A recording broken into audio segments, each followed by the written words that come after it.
ಚಲೋ ಕಾರ್ಯಕ್ರಮ ಭ್ರಷ್ಟ ಅಧಿಕಾರಿಗಳ ವಿರುದ್ಧ. ಯಾವ ಕಾರಣಕ್ಕಾಗಿ ಈ ಒಂದು ಕಾರ್ಯಕ್ರಮ ಅನ್ನುವಂಥದ್ದು ನಮ್ಮ ಶೀರ್ಷಿಕೆಯಲ್ಲೇ ಗೊತ್ತಾಗುತ್ತಾ ಇದೆ. ಭ್ರಷ್ಟ ಅಧಿಕಾರಿಗಳ ವಿರುದ್ಧ ಕಚೇರಿಗಳಲ್ಲಿ, ತಾಲೂಕು ಕಚೇರಿಗಳಲ್ಲಿ, ಜಿಲ್ಲಾ ಪಂಚಾಯತ್ ಕಚೇರಿಗಳಲ್ಲಿ, ಪೊಲೀಸ್ ಸ್ಟೇಷನ್ಗಳಲ್ಲಿ, RTO ಕಚೇರಿಗಳಲ್ಲಿ ಅಲ್ಲ ನಡೀತಾ ಇರುವಂತಹ ಅನ್ಯಾಯ ಅಕ್ರಮಗಳನ್ನ ಪ್ರಶ್ನೆ ಮಾಡ್ತಾ ಜನಸಾಮಾನ್ಯರಿಗೆ ಅತ್ಯಂತ ಸರಳವಾಗಿ ಆಗ್ಬೇಕಾಗಿರುವಂತಹ ಕೆಲಸಗಳು ಸರಿಯಾದ ರೀತಿಯಲ್ಲಿ ಆಗ್ತಾ ಇಲ್ಲ. ಹಾಗಾಗಿ ನೀವು ಸರಿಯಾಗಿ ಕೆಲಸ ಮಾಡಿ ಅನ್ನುವ ವಿಚಾರ. ಮಳವಳ್ಳಿ ಕಚೇರಿ, ಸರ್ಕಾರಿ ಕಚೇರಿಗಳಲ್ಲಿ ಒಂದಷ್ಟು ಘಟನೆಗಳು ನಡೆದಿದೆ. ಯಾವ ಕಾರಣಕ್ಕಾಗಿ ಅಧಿಕಾರಿಗಳು, ಅಲ್ಲಿನ ಸರ್ಕಾರಿ ಸಿಬ್ಬಂದಿಗಳು ಸರಿಯಾದ ಸಂದರ್ಭಕ್ಕೆ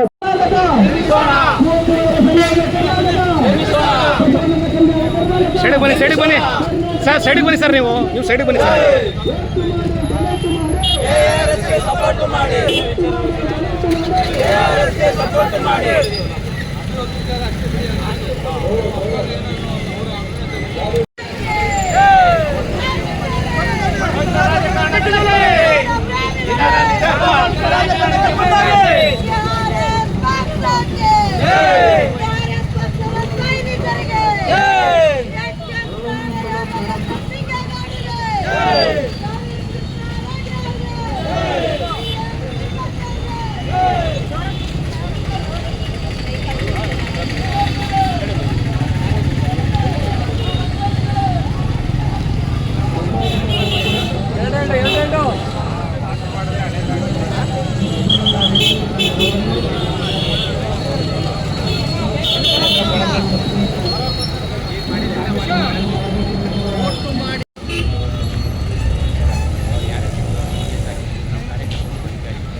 ಗಾಡಿ ಮುಂದೆ ಬಿಡೋಣ,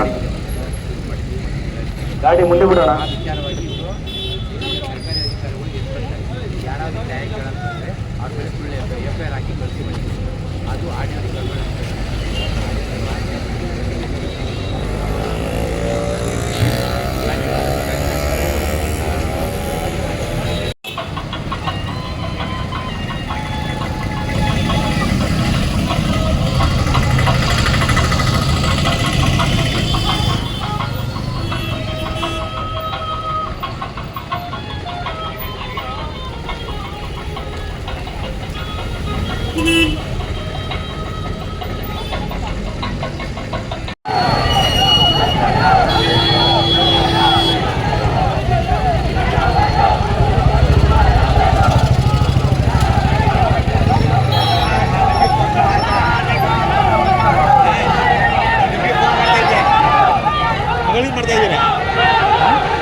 ಎಲ್ಲ ಒಂದಾಗ್ಬಿಟ್ಟು ಇವ್ರಿಗೆ ಗೋ ಬ್ಯಾಕ್ ಅಂತ ಇದು ಮಾಡ್ತಾರೆ. ಇಲ್ಲೇ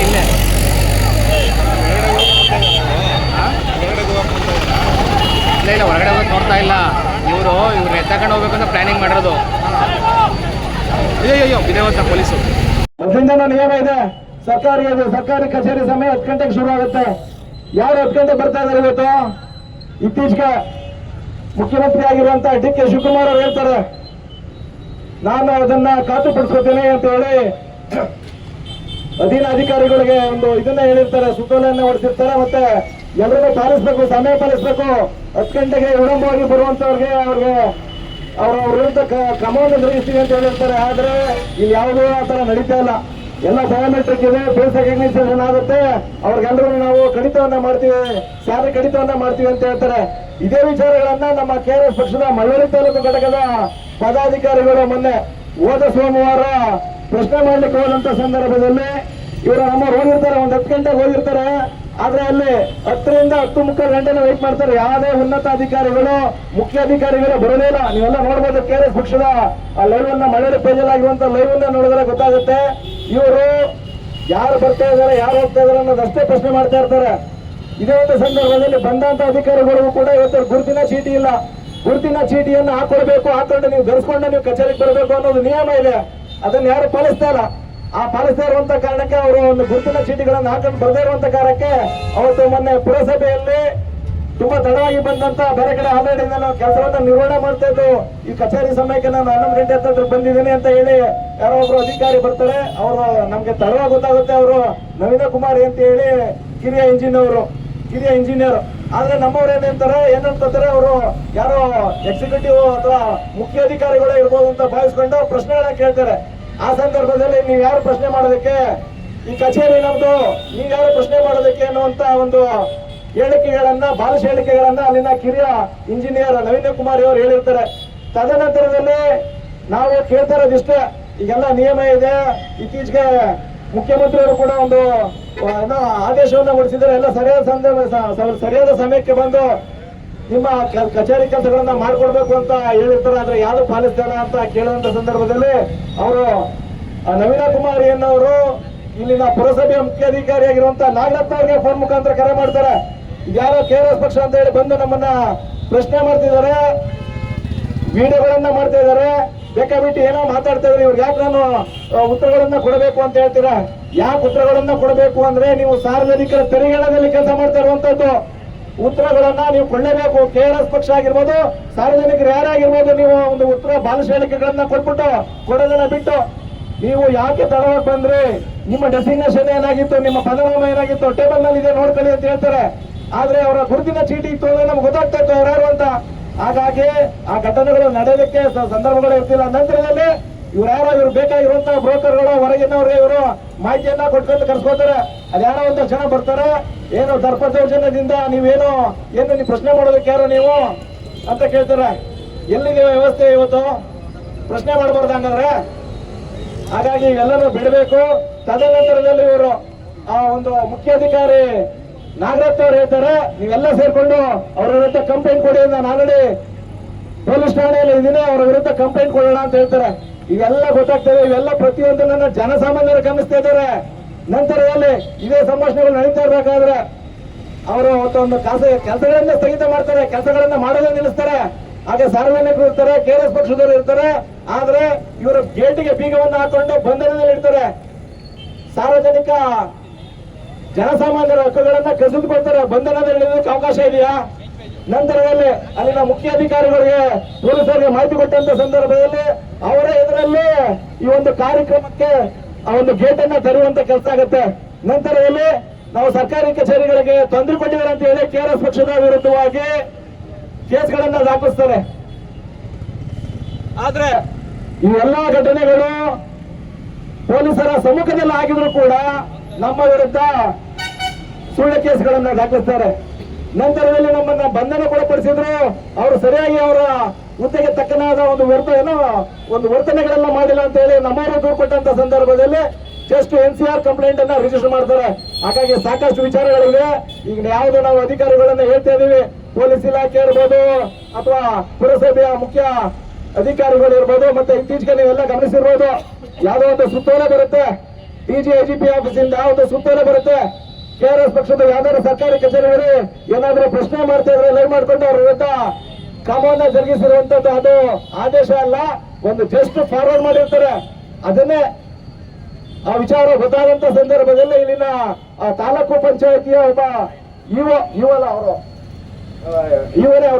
ಶ್ರೀನಿವಾಸನ್ ಅವರು ನಮ್ಮ ಜಿಲ್ಲಾ ಸಂದರ್ಭದಲ್ಲಿ ಜಿಲ್ಲಾಧ್ಯಕ್ಷ ಆಗಿದಂತ ಮಲ್ಲೇಶ್ವರ ಫೋನ್ ಮಾಡಿ, ಏನಪ್ಪಾ ನೀವು ಬಂದು ಪ್ರಶ್ನೆ ಮಾಡ್ತಿದ್ರಲ್ಲ, ಬಾರಪ್ಪ ನಾನೇ ಮುಂದೆ ನಿಂತ್ಕೊಂಡು ಪ್ರಶ್ನೆ ಮಾಡಿ, ಏನೋ ಕಂಪ್ಲೇಂಟ್ ಕೊಡ್ತೀನಿ, ಇವೆಲ್ಲ ನಿಲ್ಸ್ಬೇಕು ಅಂತ ಹೇಳ್ತಾರೆ. ಇದನ್ನು ಕೂಡ ಅವ್ರಿಗೆ ಅವಕಾಶ ಇಲ್ಲ. ಒಬ್ಬ ಸಾರ್ವಜನಿಕರಿಗೆ ನಿಮ್ಮ ವಿರುದ್ಧ ನಾನು ಕಂಪ್ಲೇಂಟ್ ಅನ್ನ ಕೊಡ್ತೀನಿ, ಸುಳ್ಳು ದೂರುಗಳನ್ನ ಕೊಡ್ತೀನಿ ಹೇಳುವಂತದಕ್ಕೆ ಅವಕಾಶ ಇಲ್ಲ.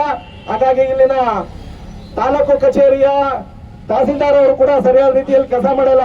ಬಹುತೇಕ ಸಂದರ್ಭದಲ್ಲಿ ನಮ್ಮವರು ಲೈವ್ ಇಟ್ಕೊಂಡು ಪ್ರಶ್ನೆ ಮಾಡ್ಬೇಕಂತ ಒಂದು ಸಂದರ್ಭದಲ್ಲಿ ನೀವು ಲೈವ್ ಇಟ್ಕೊಂಡು ಬರಬೇಡಿ, ವಿಡಿಯೋ ಇಟ್ಕೊಂಡು ಬರಬೇಡಿ ಅನ್ನೋಂತ ಬಾಲಿಶ ಹೇಳಿಕೆಗಳನ್ನ ಕೊಡ್ತೀರಾ. ಇವೆಲ್ಲರೂ ಬಿಡಬೇಕು. KRS ಪಕ್ಷ ಇವತ್ತು ನಾಡಿನಾದ್ಯಂತ ಭ್ರಷ್ಟಾಚಾರ ಮುಕ್ತ, ಲಂಚ ಮುಕ್ತ ಕರ್ನಾಟಕವನ್ನ ನಿರ್ಮಾಣ ಮಾಡಬೇಕು ಅಂತ ಹೇಳಿ ಸಾರ್ವಜನಿಕ ಹಿತಾಸಕ್ತಿಗಳನ್ನ, ಒಂದು ಜನಪರ ಕೆಲಸಗಳನ್ನ ಇವತ್ತು ಮಾಡ್ಕೊಂಡು ಇವತ್ತು ನಾಡಿನಾದ್ಯಂತ ಜನರಿಗೆ ಸಾಮಾನ್ಯರಿಗೆ ಒಂದು ಸಾಮಾಜಿಕ ಪ್ರಜ್ಞೆಯನ್ನ, ಸಾಮಾಜಿಕ ನ್ಯಾಯವನ್ನ ಕೊಡಿಸಿದ್ದೇವೆ.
ಮೇನ್ ಪೇಜ್ ಯಾವುದು?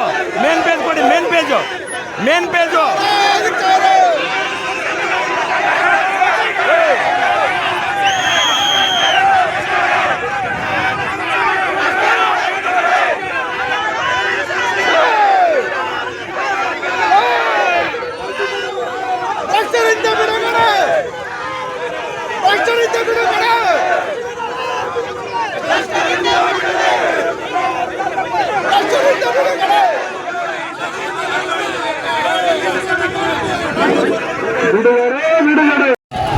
ಇಲ್ಲಿ ಕಾಣುತ್ತೆ ಬಿಡ್ತಾರೆ, ಇಲ್ಲಿ ಕಾಣಲ್ಲ, ಎಲ್ಲ ಕೂತ್ರೆ ಕಾಣಲ್ಲ ನೀಟಾಗಿ. ನೋಡಿದೆ ನಾನು, ರೆಕಾರ್ಡ್ ಆಯ್ತು.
ನಮ್ಮ ಯೂಟ್ಯೂಬ್ ಚಾನೆಲ್ನ ಸಬ್ಸ್ಕ್ರೈಬ್ ಆಗಿ, ಲೈಕ್ ಮಾಡಿ, ಪಕ್ಕದಲ್ಲಿ ಕಾಣಿಸೋ ಬೆಲ್ ಐಕನ್ನ ಕ್ಲಿಕ್ ಮಾಡಿ.